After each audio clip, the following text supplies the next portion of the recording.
A small invisible virus brings us to our knees. We rely upon the learned to guide us. We know not what it is, but only that it is. The earth rests and the skies breathe. Necks bow and voices hush. We see every nation on their knees.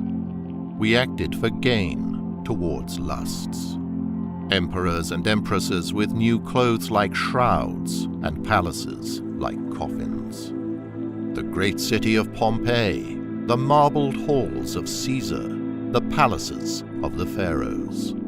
Their people, just like us today, thought that they were at the pinnacle of civilization. Yet, in a moment, they were turned to dust.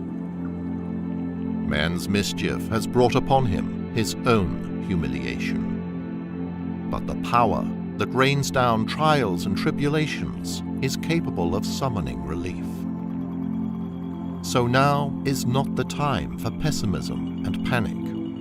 Like plants, we can regrow. The deluge can strengthen us. Reflect. This life is but a test, and actions are judged upon their conclusions.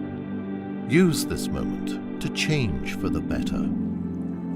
Now is the time to return to the One who created the earth and set it on its orbit with flawless precision. The most minute change would be catastrophic for all creation. Reflect. There is only one being capable of such perfection. The earth rests and the skies breathe. Yet they never tire in their submission to the One that created them. There is always hope. The choice is ours. The honor is ours. Let us throw off the heavy shackles of arrogance and deceit, and find peace, hope, and humility by submitting to the One. As we regrow, let us regrow with purpose. Let us regrow with hope. And let us regrow with faith. Bear witness that there is no God worthy of worship except Allah, and that Prophet Muhammad is his final messenger.